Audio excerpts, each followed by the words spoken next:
Hello everyone, students live channel में आप सबका स्वागत है।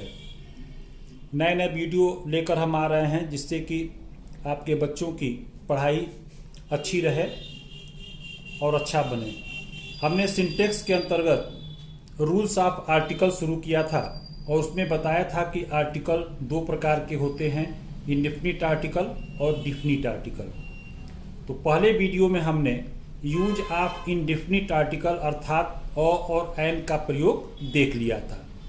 इस नए वीडियो में हम डिफिनिट आर्टिकल अर्थात द का प्रयोग हम देखते हैं कि इसका प्रयोग हम कहाँ कहाँ कर सकते हैं। आइए स्टार्ट करते हैं।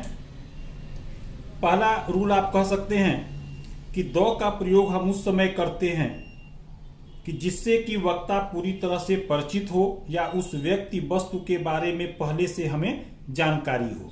फर्स्ट एग्जांपल देखें, the boy you see is my sun.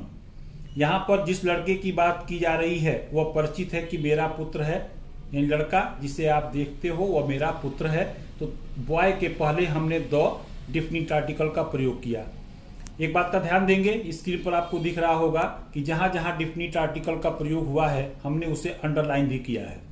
Second example देखें, अगर किसी पर्वत श्रेणी का आपको नाम देना है, कोई नदी है, महासागर है, कोई ऐतिहासिक बिल्डिंग या भवन है, इमारत है, तो उसके नाम के पहले भी हम द का प्रयोग करते हैं। एग्जाम्पल देखें, the Himalayas, the Ganga, the Taj Mahal.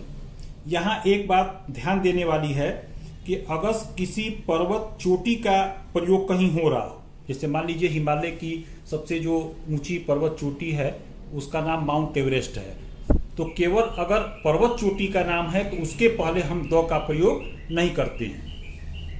अब आइए तीसरा एग्जाम्पल देखते हैं। तो नियम पहले देख लें कि एक वचन के कॉमन नाउन्स जब वे समस्त जात या वर्ग का बोध कराते हैं तो उनके पहले हम द अर्थात डिफिनिट आर्टिकल का प्रयोग करते हैं। एग्जाम्पल देखें, third, the cow is a useful animal.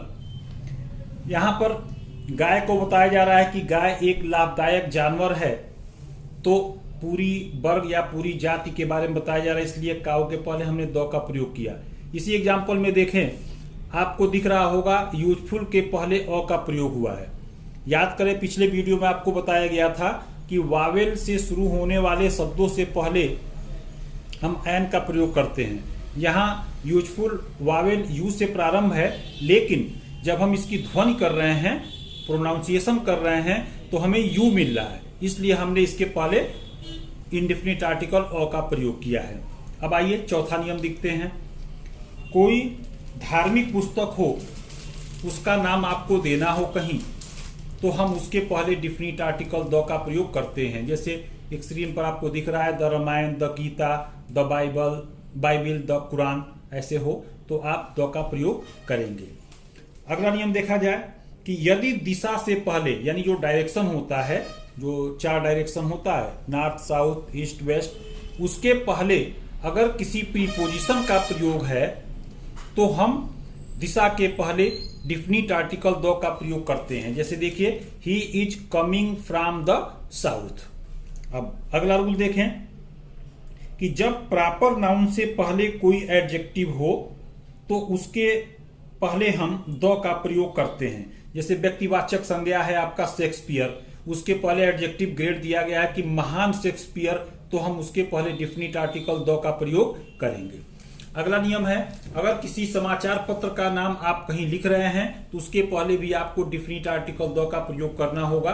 Example आपको दिख रहा होगा द हिंदुस्तान टाइम्स।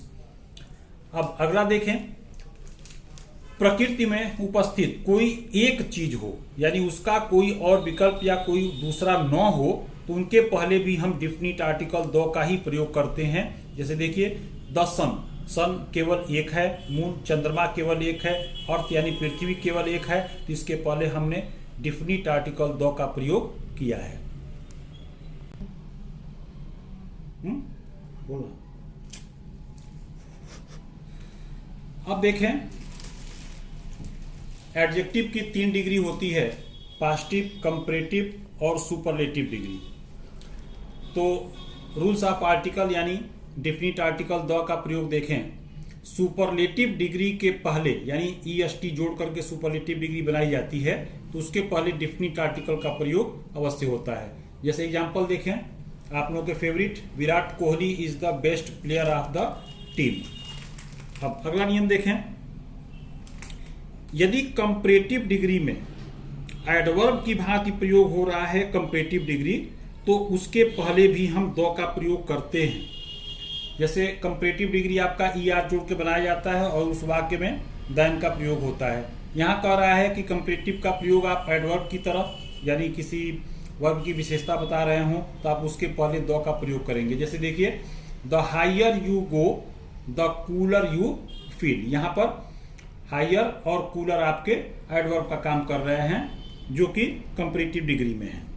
अगला नियम, ऐसे प्रॉपर नाउन से पहले भी डिफिनिट आर्टिकल का प्रयोग हम करते हैं जिनका प्रयोग कॉमन नाउन की तरह हो। अब देखिए, Kalidas is the Shakespeare of India.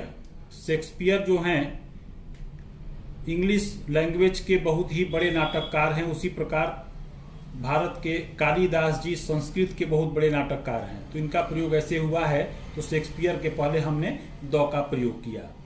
अगला, बोथ और आल, ये दो शब्द ऐसे हैं कहीं प्रयुक्त हो रहे हैं, तो इनके बाद हम द का प्रयोग करते हैं। जैसे ऑल द मेन केम। अगला है,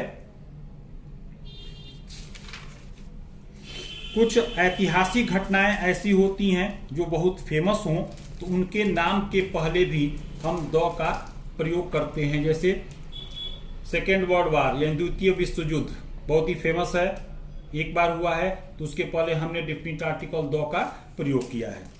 अब हम डेफिनिट आर्टिकल का लास्ट यूज देखते हैं कि यदि किसी सरनेम से पहले, जैसे किसी व्यक्ति का नेम होता है तो उसका सरनेम जोड़ा जाता है। जैसे मान लीजिए आप पांडे जोड़ते हैं, मिश्रा जोड़ते हैं, शुक्ला जोड़ते हैं या शर्मा जोड़ते हैं, ऐसे करके, तो जिनसे पूरे परिवार के सदस्य का बोध होता हो, उनके पहले हम डेफिनिट आर्टिकल द का प्रयोग करते हैं। जैसे देखिए, पांडेज, जैसे सरनेम केवल पांडे होता है, यस हमने उसमें जोड़ा पांडेज किया, मतलब कि पूरे फैमिली मेंबर उसके, तो उसके पहले हम डेफिनिट आर्टिकल द का प्रयोग किए हैं कि द पांडेज, ब्रैकेट में उसका डिफिनीशन आपको दिया जा रहा है कि the members of the Pandey family have gone on a tour. इस वीडियो में बस इतना ही। अभी सिंटेक्स में बहुत सारे वीडियो आपको मिलेंगे, लेकिन उसको देखने के लिए आप चैनल को सब्सक्राइब करिए और लाइक, कमेंट, शेयर जरूर करिए। Thank you.